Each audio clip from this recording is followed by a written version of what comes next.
listening to Clarity on Fire, a podcast for people who know what they don't want out of their life and career, but aren't sure what they'd rather be doing. In a world where it's easy to exist, but hard to feel alive, we, Kristen and Rachel, two certified life and career coaches, are here to help you cut through the information overload, get unstuck, and focus not just on how you can have a career you're passionate about, but how to create a whole life that feels fulfilling. So join us here, where we serve up inspiration and down-to-earth wisdom in a way that only two best friends can. We want you to experience the relief of knowing that, yes, you're allowed to want more out of your life and career. And no, you don't have to wander through the dark anymore. Our job is to light the fire that shows you the way. Let's go.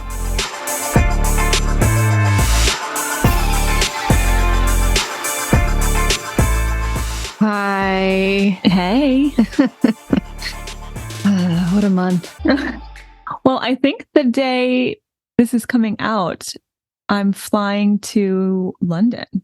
Oh. If I have the date right. So even if it's been a crazy month, wherever we are when this airs, I'm going to be living my best life, drinking a lot of tea. You know, I wish you weren't going in February because it's just not ideal. It's not going to be the best weather, but I feel like it's going to be very apropos for my whole concept of the British vibe. Like lots of tea, wool coats, boots. We're going to lean into a lot of boots. They do boots there very well. I might have to get some. They do boots. Coats there very well too. Like you're going to be embarrassed by the quality of your coat. I might need to upgrade in London. They look very posh with their coat choices. Yeah. In London. Okay. Good excuse for a new wardrobe. This episode didn't get messed up, nor did our episode from last week, but you'll notice we didn't have one 2 weeks ago, which we did apologize for. And that is because I spilled tea, speaking of, all over my MacBook on Sunday, the full moon. It was the 5th. And then an hour later, my car started acting up. And I was like, I hate everything. What is wrong with my life? So then we decided not to have an episode because I just couldn't work for a while. And as we are recording this, I am taking my MacBook to the Apple store this afternoon. It kind of works, but it definitely doesn't fully work. So fingers crossed that it is salvageable. I think it is, but it's not going to be $0 to fix it, but it's probably going to be less than it would cost to replace it. Still a win. I'm hoping. Yeah. And my car, I think my dad fixed my car. Fingers crossed. He thinks he fixed it. He also cleaned it incredibly thoroughly and then gave me 20 minutes worth of shit for how disgusting it was. And I was like, what do you expect when a dog gets into the back of my car and shakes off mud? Like, I can't totally stop her from doing it. It's the dog's car. He's like, oh, did the dog do that outside your car too? It's like, when's the last time you vacuumed your car? I was like, 2019. Anyway, very apropos for the topic of this episode, which is funny because I don't have ADHD and my house is it's so funny. My house is super clean. Like I'm very tidy and clean, but the car, I'm like, this is a dog transportation vehicle. I don't even try because it feels like it's pointless to even keep up with it. But he couldn't stand it. And he said he was horrified. And he's been in some pretty filthy places. And he said this was the worst. And I was like, that's extreme exaggeration. But anyway, you do love when dads like clean your car because they hate how dirty it is. Like, well, why would I do it myself? You're enabling me. Every time I go over there, you're like cleaning my car. Anyway. People love their Rachel updates. Whether they get them, whether they want them. Whether they wanted them or not. But I wanted to, explain in more detail why they didn't get a normal person episode, but you'll get it in March instead. And hopefully you just didn't even really notice that you didn't get one that day. So, okay. Well, fingers crossed that things bounced back quickly and that I don't have to spend a ton of money replacing my important objects. Okay. Okay, so we brought on a expert today who I mentioned her before on the podcast. Mentioned her. I've been excited to introduce her to all of you more formally. So we're going to get fully into ADHD, adults with ADHD. If you do not have ADHD, don't skip this one because we made it relevant to everyone. So if you are one of the many people we've talked to who have gotten a recent diagnosis with ADHD as an adult, especially as a woman, and Kristen talks about this, why that is so common, much older for women to get a diagnosis, then this is going to be relevant to you for sure. If you don't know if you have it, but maybe you suspect, this is going to be really helpful. And if you definitely do not have it, I bet you know someone who does. And we talk about that too, how you can better interact with other people in your life who have it. So there's a little something for everybody. I meant to be on this episode, but then I had technological difficulties. It's been a week. I wasn't there. So I'm interested to learn more about this. And as someone who doesn't have it and is often exasperated by someone who does, aka you, I will be interested in it. I feel like we've had people in our friend group. Yes, but they don't exasperate me as much because I don't run a business with them. Yeah, you don't have to work with them so closely. Yep. You'll learn some ways of dealing with me better. Great. Through Kristen Carder. Okay, so I'm going to read her bio. Kristen Carder is an ADHD expert, a top podcast host, and an internationally recognized life coach for adults with ADHD. Kristen's extensive experience supporting people with ADHD began in 2012, and for the last 4 years, she's provided coaching and consulting to thousands of ADHD adults. She started studying ADHD and its effect on adults long before it was trending on TikTok, and has had the privilege of learning directly from the leading psychiatrists and psychologists in the ADHD industry. Kristen's life's purpose is to help adults with ADHD accept themselves and move from point A to point B. She does this through the I Have ADHD podcast and her group coaching program, Focused. Which, are you not a member of this monthly program? I am a member. I am a member as of a couple months ago, and I mentioned it in our interview, but it has already been really helpful for me. So, highly recommend if you need a community and you need some people who get it, who are not going to judge you, who are going to help you function better as an adult with ADHD. Okay, so enjoy this conversation with Kristen and Kristen, and we will be back at the end. Hey, Kristen. Hi, thanks for having me. So glad to be here. We're going to confuse everybody today with double Kristens. Spelled the same way too. Yeah. I should say spelled the right way. Agreed. The correct and proper way to spell the name Kristen. Absolutely. Although we honor and respect all Kristens here, but there is a right way to do it. Okay. Well, first of all, I am personally, maybe a little selfishly, excited to talk to you today because after getting my own ADHD diagnosis about almost 2 years ago, started listening to your podcast and loved it. I actually recently joined your monthly membership group as well. Highly recommend for anybody who is going to relate to this conversation today. Cool. So I personally really appreciate the work that you do.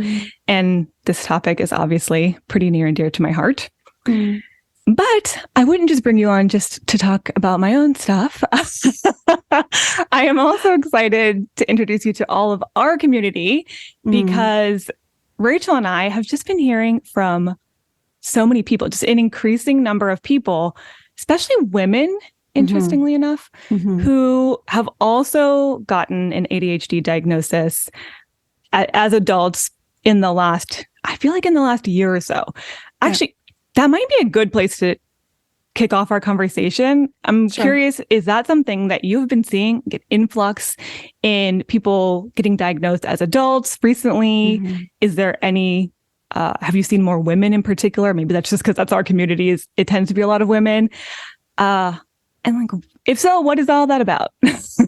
Yeah, like what the heck, right? Uh-huh. It is wild. Absolutely. I'm definitely noticing an influx of people being diagnosed later in life, especially women. So I heard a statistic from Dr. Patricia Quinn, who is one of the pioneers for women and girls in the ADHD field. And she said that the median age of a woman being diagnosed with ADHD is 38 years old. No kidding. A female.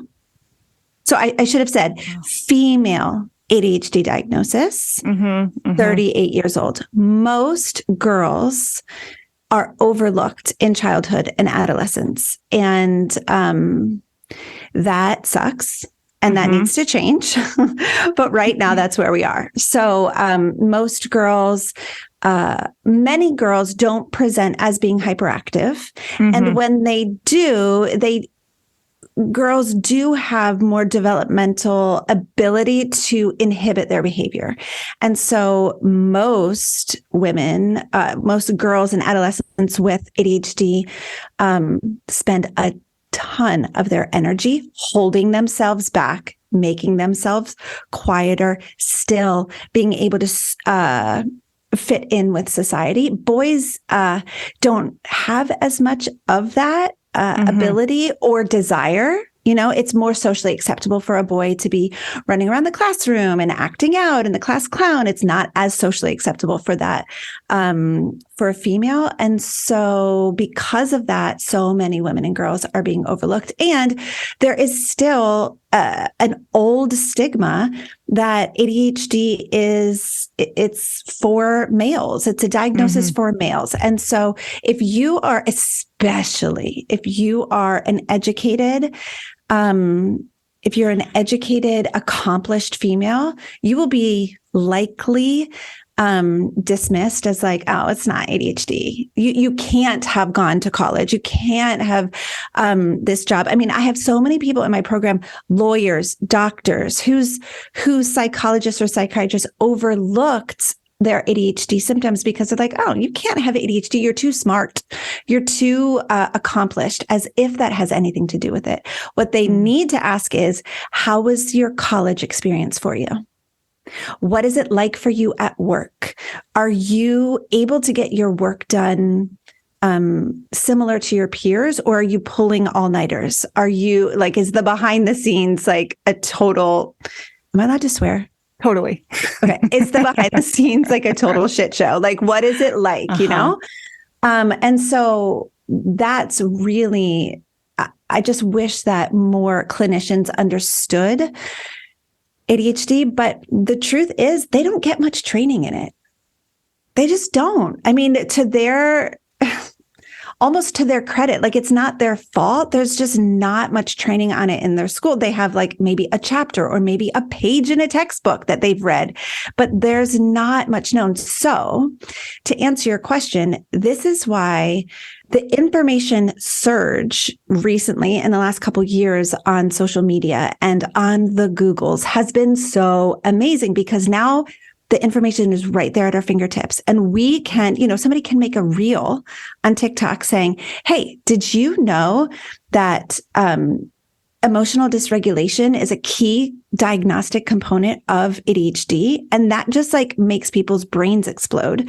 And those are things that like the majority of the public just didn't know. So sharing, I get kind of annoyed because like now everyone is an ADHD influencer. I'm just like, okay, like it's just from someone who's been like in the field for much longer than it's been trending on social media, I get kind of annoyed. But at the same time, it is so useful because so many people have access to information now and are able to go to their doctors with a list of symptoms circled and saying like, hey, I know that this is like, these are the ADHD symptoms. Here are the ones that I relate to. Like, here's my information.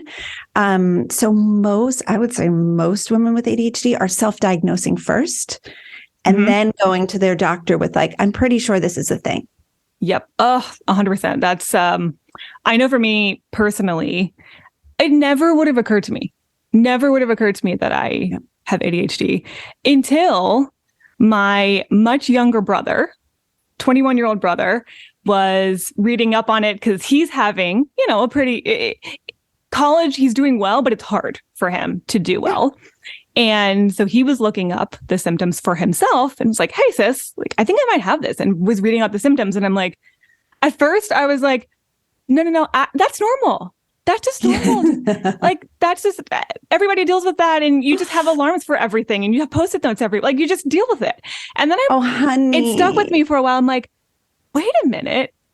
No. Maybe that's not normal. Maybe that's just, maybe he and I have some genetics going on in common. Mm-hmm. And so I agree that making the symptoms more known and kind of busting the misconception. I think there's a lot of misconceptions out there, is going to help people see themselves in it more clearly so that they can do something about it. So maybe that would be worth, I know we can't get into all of it because there's like years and years of research you've done on this, but high level, what are some of the symptoms that adults with ADHD are most likely struggling with, so people might see themselves in that if it is striking a chord?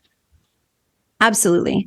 So I think that most people who hear of ADHD think, they struggle to focus. And when I was diagnosed, so I was diagnosed at 21, so I'm really lucky. I was diagnosed early for a female. That's what I thought. And that I left the doctor's office with a prescription in hand, which was very helpful. So very grateful for that. But beyond just like, I struggle to focus, I didn't know the full breadth of what it meant to have ADHD. And so I think that expanding people's like understanding of it is really, really important. So one of the hallmark traits of ADHD is that you're going to be impulsive. So you have a lot of trouble inhibiting your behavior. Now, for a female, that might just look like interrupting a lot or making impulsive decisions, like things go in your Amazon cart and you're clicking buy now, immediately. Impulsive eating. Yes, impulsive eating for sure. And you kind of like, a lot of times we have this experience where we wake up in the middle of doing something and like, how did I get here? Social media. Frustrating. Oh yeah.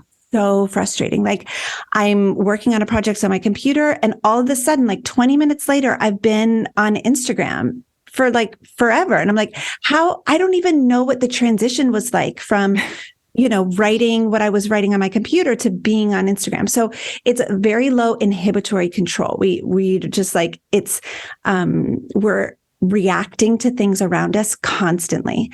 Obviously we are distractible. That's what everybody knows, but sometimes that can look like, not just our attention going everywhere, but we're distracted by our inner thoughts. We can be distracted by the emotions that we feel. We can be totally like we have a fight with our spouse in the morning and all day long, we're not getting any work done because we cannot let go of this emotion that is distracting us. So that's huge. We have lower amounts of dopamine. So I like to call us gratification junkies. We want the good stuff now. So we're going to chase after fun, and anything that is mundane and tedious, it feels like death. So like I solve very complex problems at work. I support a lot of people. Please do not ask me to do the laundry. Please. I am begging you. I am the worst at laundry.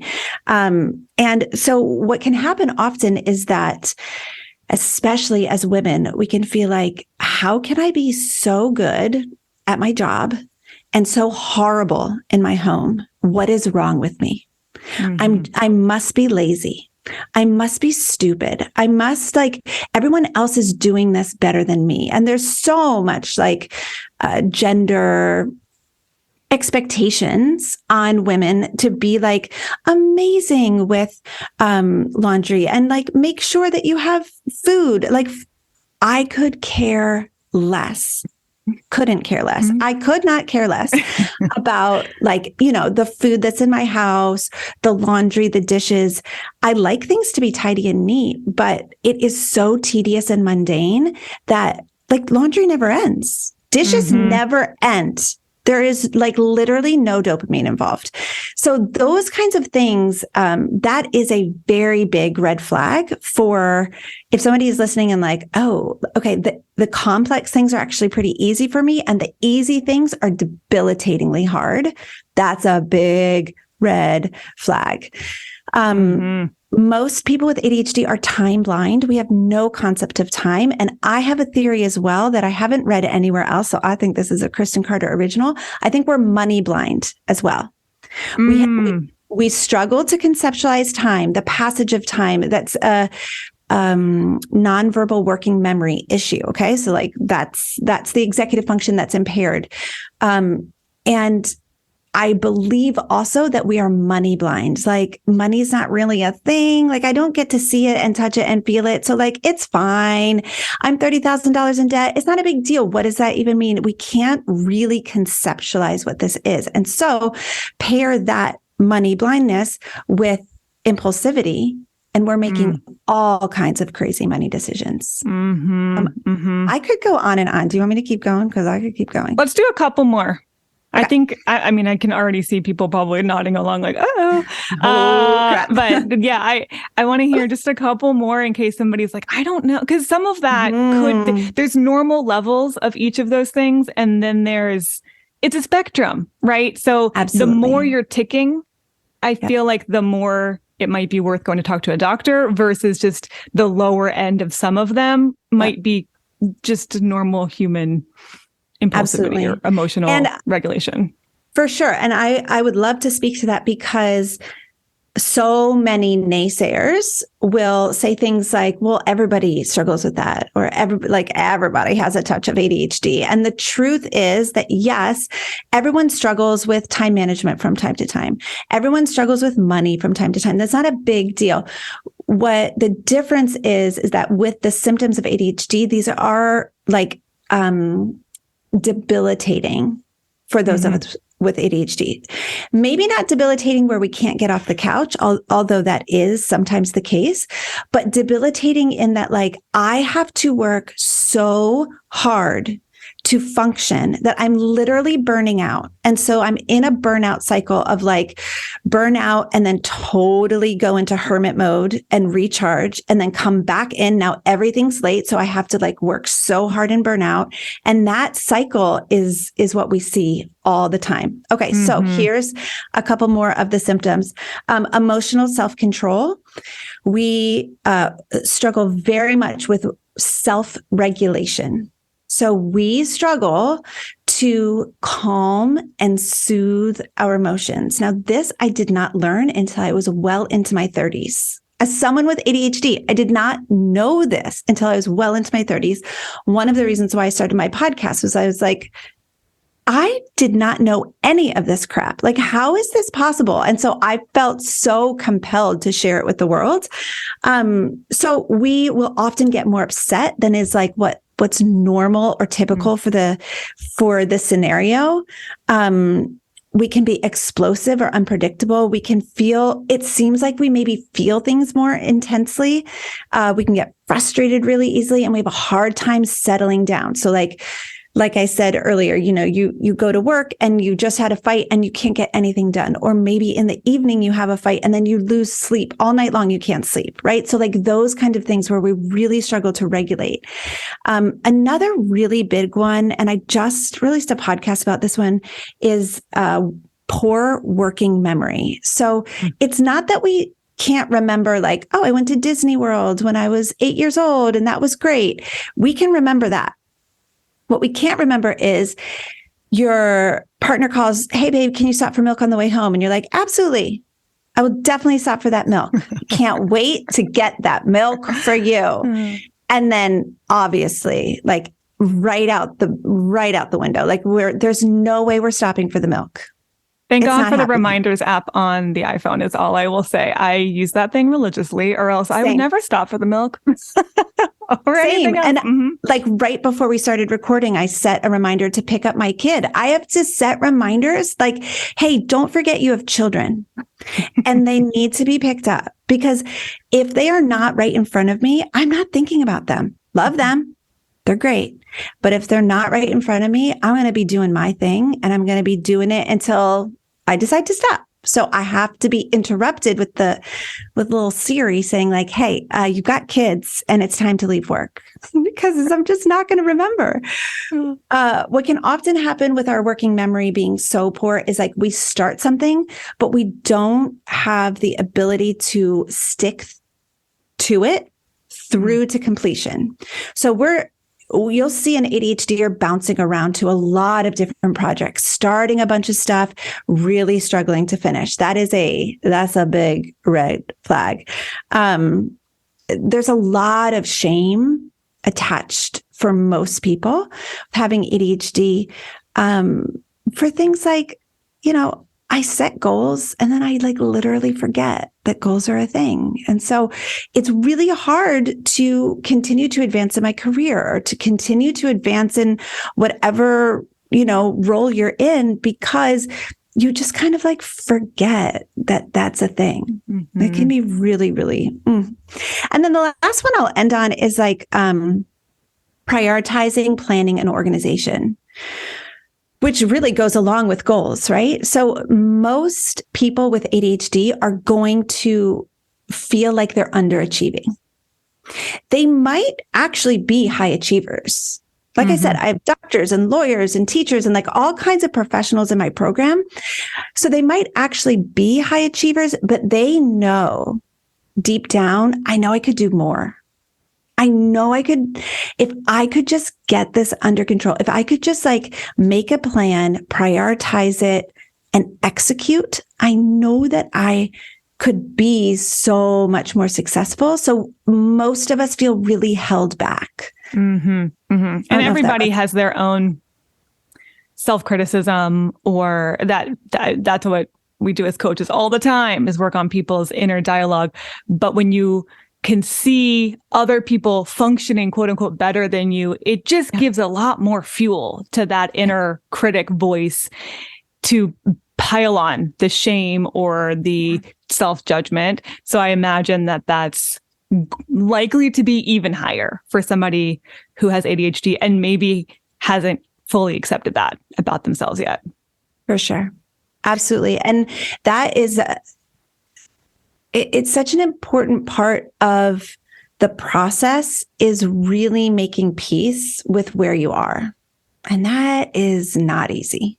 Mm-hmm. I mean, that's the work of our lives just as humans, right? Sure. So that's not specific to ADHD, but just really making peace, like forgiving yourself for all of the stupid mistakes. I mean, I used to lay in bed at night and like beat myself up for the stupid things that happened at my wedding, where I was like, oh, like we didn't do the seating chart till the night before. And like, it was like really disorganized. I come from a chaotic ADHD family. So it was like, wow.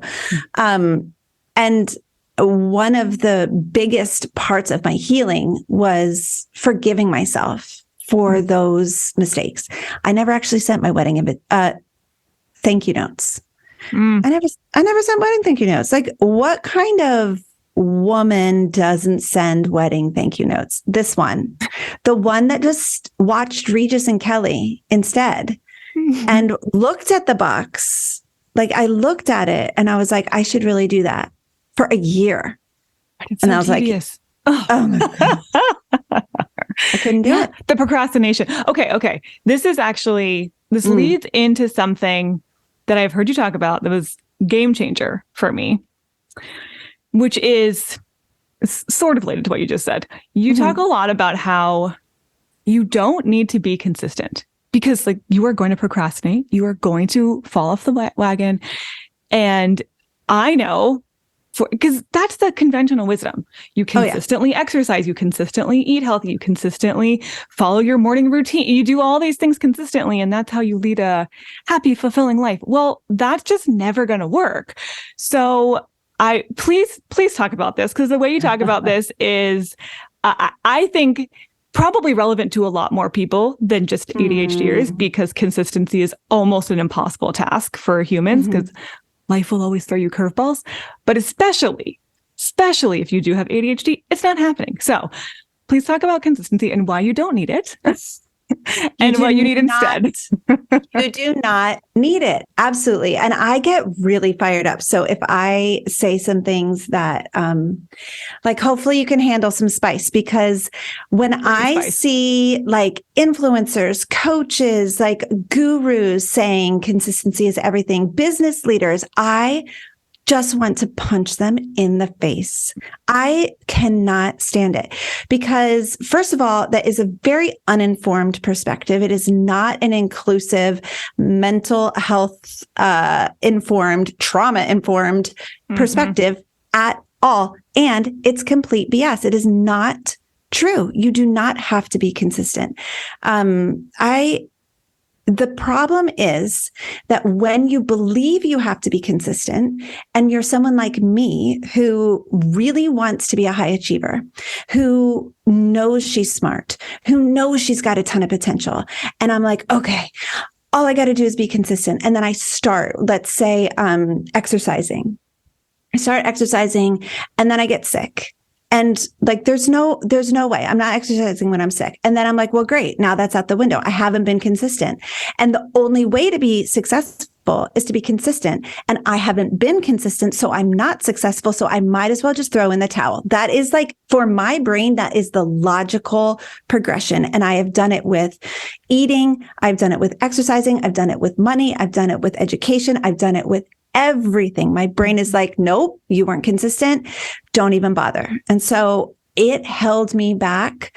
It was debilitating, paralyzing for years and years. And then I was like, F it. Like, this is bullcrap. I am not going to hold myself to the standard that doesn't even work for the ADHD brain. And so instead, what I teach my clients is to be persistent. It does not matter if you are consistent. Consistency is not required in the success formula at all. Do not even try to be consistent. Don't even let it be a word in your brain. Just be persistent. Always be willing to get back on the horse. Always be willing to start again. It's never too late to start again. And be willing to start again 100,000 times. I'll just start again. I'll just start again. I'll just start again. I'll just start again. If you can be persistent, if you can develop a tolerance for failure. See, that's what the consistency myth does, is it makes us really, really intolerant to failure. Because once you fail, you haven't been consistent. And so like, well, just give up. Like, the person in my brain is Rachel Hollis. And I don't know if you like Rachel Hollis, but she's very problematic. And her freaking posts about like, you got to get up at 5 a.m. You got to work out. You got to blah, blah, blah. And I'm just like, I am never getting up at 5 a.m. I am never going to work out every day. I'm never going to do the things that you do. So if you're telling me that that is the only way to be quote unquote successful, which I'm not, I do not want the kind of success you have, quote unquote success. But if you're saying that like, ladies, wash your face, like this is the only way you're going to be successful, I am not buying that. That is not true. You can be persistent. You can start again 100 times and you can be so successful. And I have seen that in myself. I've seen that in my clients. And if we can drop the drama around the consistency culture and just unfollow every single human that uses that word, our lives will be so much better, because then we can develop a tolerance for, like, I didn't stick to my diet yesterday. Who cares? I'm starting again. I didn't work out yesterday. Who cares? I'm starting again.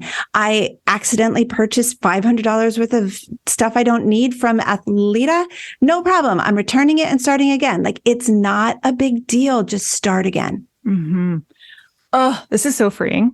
This is so freeing. And I think it is I think it's valuable for everyone, like I said, because I don't actually think that consistency is that valuable of a human skill, because all it means is you just kept momentum going. But if ever something stops the momentum, which guess what?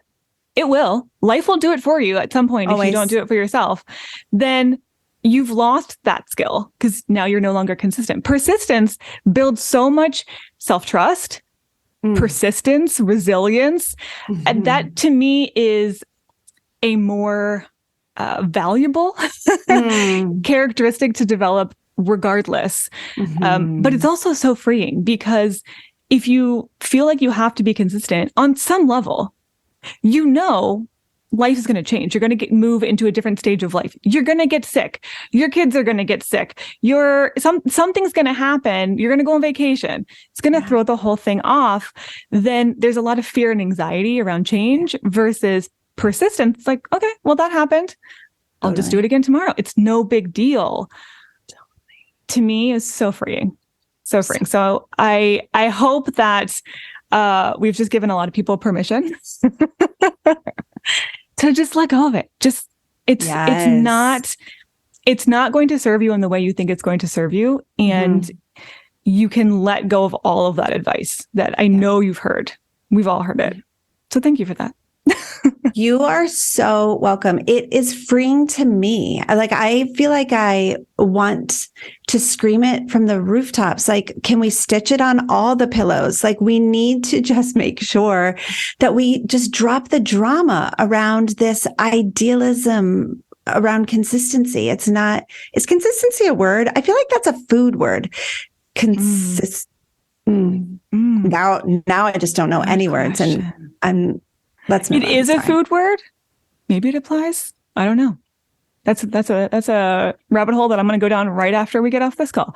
That was an ADHD moment, if we've ever had one. That was my fault. I love it. Do you know what I have let go of as a result of letting go of consistency? You know those, like the Headspace app or the fitness apps that have the streaks?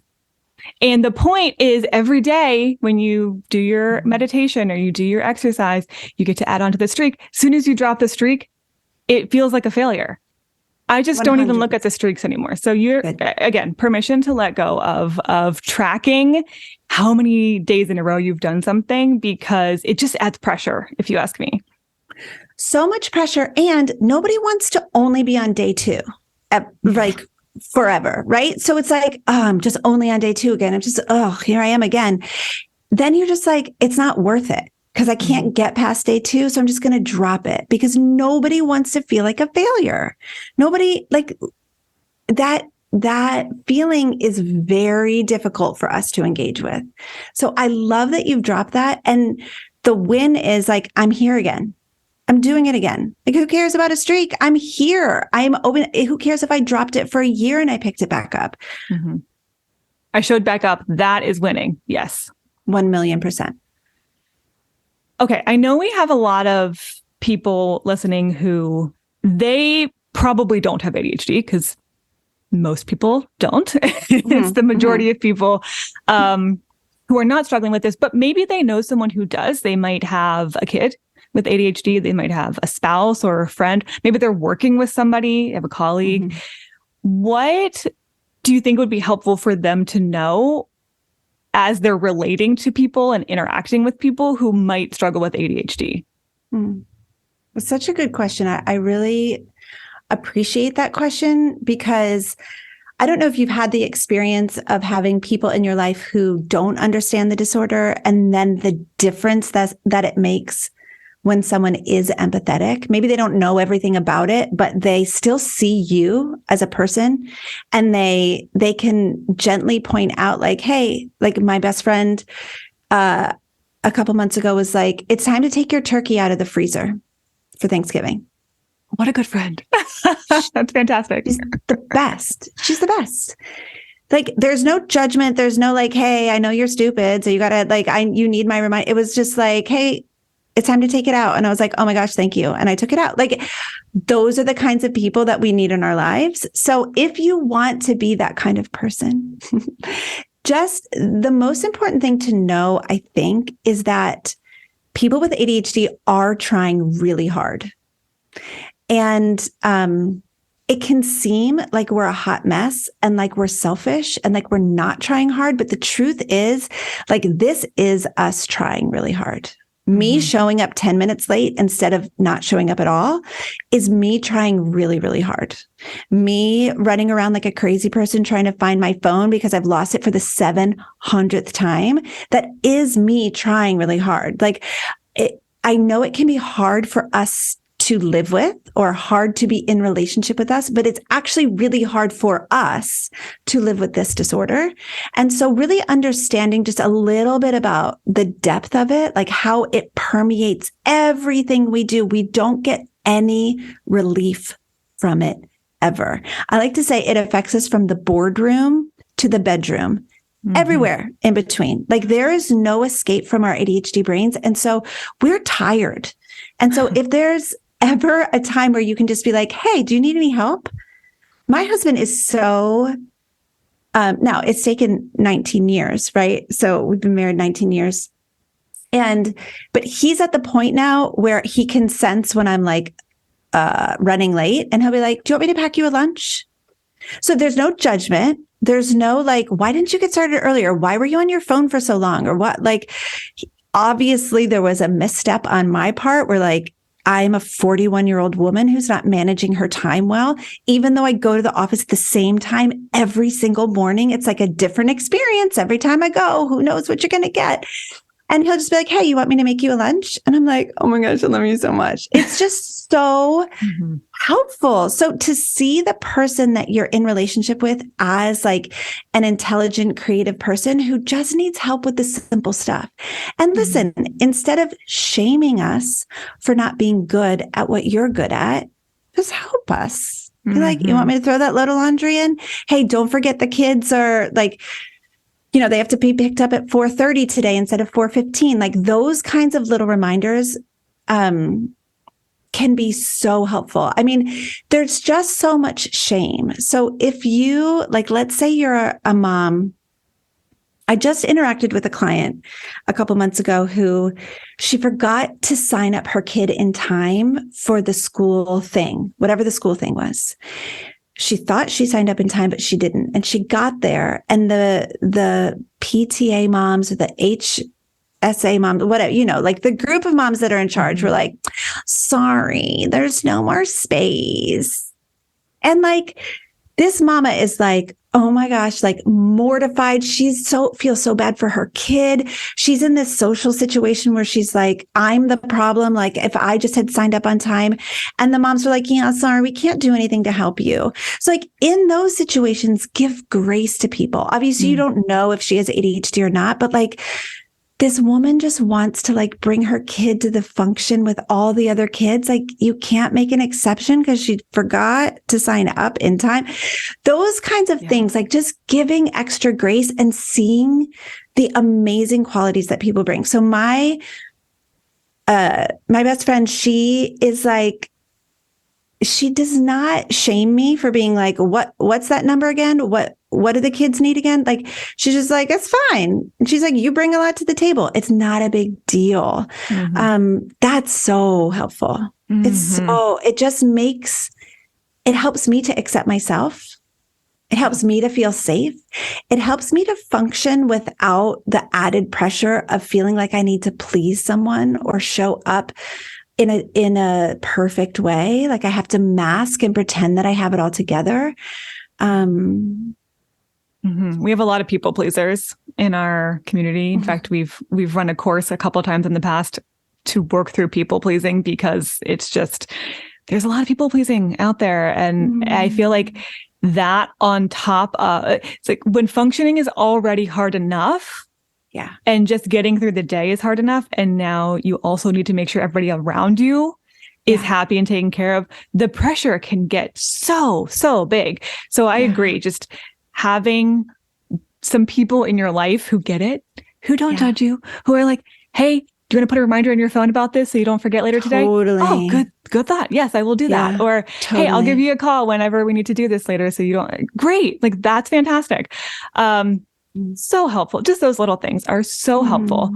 And now I'm kind of thinking, because you're right, I think there is a lot of shame around the struggle to just do the adulting things, the functioning things, and how hard it is and how you know you're going to drop the ball sometimes. So if somebody does have maybe a more recent diagnosis, so they're still processing it, because I think we have a lot of those people right now, or they think they're hearing this for the first time and thinking, oh, this might be me. And they're kind of coming to terms with their own ADHD brain, what thoughts or suggestions do you have for how they might communicate that with their people? Because you're right. Once you have the people in your life who get it and who can support you and give you a little bit of grace and a little bit of patience, it's so valuable. But you have to have some uncomfortable conversations early on. And then there even might be the who do I tell, who do I not tell conversation. So just curious your thoughts on that. I know you've probably coached a lot of people through sharing with others what they need. Yeah, for sure. So this is a really nuanced conversation because where I always like to start is your diagnosis is your information to do with what you choose, and you do not have to share with anyone. Absolutely no one needs to know. No one is entitled to the information. You can keep it a secret for the rest of your life. And if you do want to share with people, I always recommend assessing the person mentally. What have my interactions been like with this person before? Do they have the capacity to be empathetic? In the past, when I've shared sensitive information, have they been understanding and kind and open and welcoming, or are they judgmental? You might still choose to share with a judgmental person. You might make the assessment like, yeah, my mom thinks that mental health stuff is ridiculous, but she's my mom and I'm going to tell her. But then you need to understand, okay, she's probably going to be dismissive. She's probably not going to give me a beautiful, empathetic response. And that's okay. I'm still choosing. I'm making this choice to share it with her anyway. So really just understanding who you're sharing with, I think, is a very big deal. And understanding why you're sharing it. Understanding, like, what do I want to get out of this? What am I looking for as far as sharing this information? Because many times we're sharing so that we can be validated, so that we can be reassured, like, yeah, you do have ADHD, so that we can feel good. And the problem is we can't control the humans. We can't control how they're going to react. We can't control what they're going to say. And we might not get that reassurance. We might not get that validation. Am I secure in my diagnosis enough to withstand a conversation that might be dismissive? That's a really important question. What do I know that, like, I can leave a conversation with my head held high, even if someone says ADHD is not a real thing. That is, people are overly diagnosed. It's so trendy right now. Everybody just wants Adderall. That's why we have an Adderall shortage. This is just ridiculous. Can I leave a conversation like that with my head held high, saying, well, like, actually, according to actual science, this is a very valid diagnosis that's been around for over 100 years. Like, it's not debatable. We can't debate whether or not ADHD is valid. Like, it is a thing. So just really understanding who you're talking to. And then here's another thing that I tell my clients all the time. Some of you need new people. Yeah. Like, if you are in relationships with people who are dismissive, who are not empathetic, who refuse to make accommodations for you, who are not willing to see the good in you, even though you can be, like, annoying, you're going to need some new people. You probably need fewer people in your circle, and you're going to need to make some new friends. And that's okay. That is often what happens when people begin to accept their diagnosis, is that the people around them are like, wait a second, I don't accept this about you. They don't say it in as many words, but essentially that's what they're communicating. And so it's not compatible anymore for someone who accepts themselves and their diagnosis to be in relationship with someone who thinks it's, like, ridiculous. And so there's no longer compatibility, and we go find new people. Yeah. It makes sense that if you haven't been accepting yourself, you're probably going to attract people into your life who also don't accept you. Because you both feel the same about you. For sure. If you accept you, then yeah, it's time to find people who accept you too. And frankly, it's time anyway. Yes. If you're still struggling to accept yourself, still time to find people who accept you. And that's sometimes the most healing thing is to, if you're struggling to accept yourself and you find people who do accept you, that can be the most healing thing that will let you take that next step of self-acceptance. Mm-hmm. What about sharing with your job? What are your thoughts about that? Is that appropriate? Is that not appropriate? When is that appropriate? So I will just go back to the same advice, knowing who you're sharing with and what kind of person they are. Are they a safe person to share with, or are they an unsafe person to share with? Will they exploit this information? Will they use the information against me? Or will it lead to understanding and care and accommodations? ADHD is covered under the Americans with Disabilities Act. And so depending on the severity of your ADHD, you can get accommodations at work. And so if you're sharing with your boss or whoever it's appropriate to share with, to get accommodations, that's a very valid reason to share the information. And they are legally bound to use that information to help you and not to harm you. And so that is really important. It's a pretty sensitive thing to share with colleagues, in my opinion. But again, it's everyone's personal choice. I would just really lean on the fact that, hey, I'm sharing this with you as an explanation of why I show up the way I do, not as an excuse. I'm not looking to be excused. I'm not looking to get out of doing work, or I'm not looking for you to, dismiss my obnoxious behavior. I want to help you understand who I am. And I want to explain why sometimes I'm late. I want to explain why I struggle to meet deadlines. I want to explain why I was at the office until 9 p.m. last night working on this project. So that can be useful. But again, you have to know your audience. And I imagine it might be valuable to look up what the accommodations might be and have a clear ask.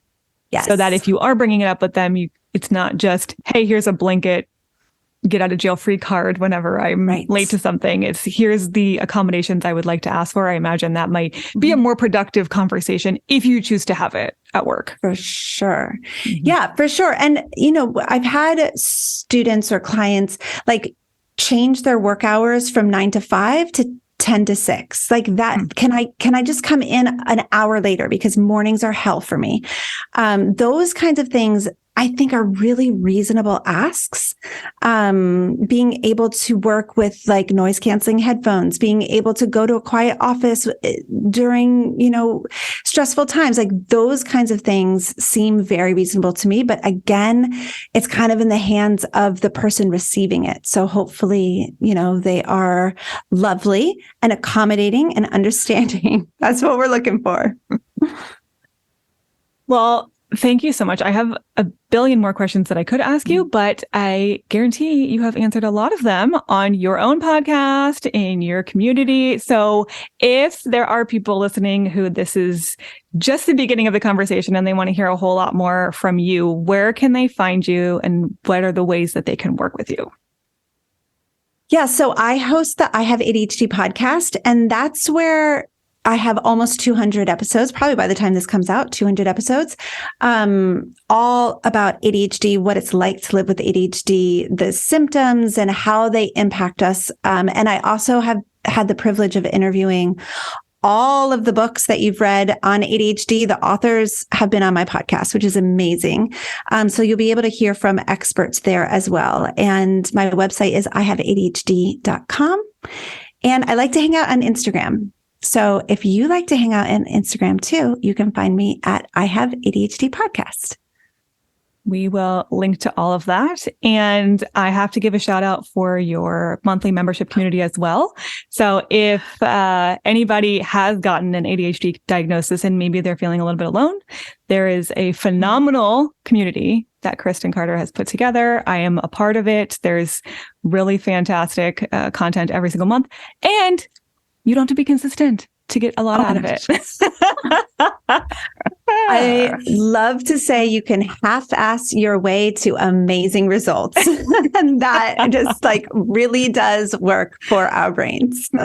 I love that. Okay. Well, let's all half-ass our way through the rest of this day. Thank you so much. This was incredible conversation. It's so good to connect with you. I will be seeing you soon in the Focus community, I'm sure. And thanks again for sharing all your wisdom with our people. Thanks for having me, Kristen. Okay. Hope you guys enjoyed that. It was kind of a quick dive into multiple facets of ADHD from what you told me. Yeah, it was a ADHD 101 for regardless of your relationship to ADHD. And so if you want to know a whole lot more about this, that's what Kristen Carder's entire podcast is about. She's been doing it for years. She's got over 200 episodes. So any facet of ADHD that you want a little bit more insight into, just go over there. She will have talked about it, I'm sure. And I believe that unlike some podcasts where you kind of need to listen in a particular order or go back to a particular season, it's kind of like start with whatever pulls at your, fancy. Yeah. Read the titles, see what jumps out at you. You don't have to do it consistently, which we've talked about. You don't have to. She puts a new episode out every week, but listen when you want to and when it's relevant. Yeah. Okay. Well, I hope that this is giving permission and maybe some acceptance and some newfound, I don't know. I feel like a lot of ADHD people I know are really mad that they have it. Mm-hmm. We talk about the shame. And they just don't want to so badly and they keep trying to fix it. And it's like, you got to just embrace who you are. That's always the path. Absolutely. So I hope this helps you guys if you resonate with this embrace, or those of you who don't like me and who get annoyed by people who struggle, maybe it helps us be more compassionate to those who drive us a little bit nuts. So, okay, we will be back next Friday with a brand new Dear Rachel. We'll see you then.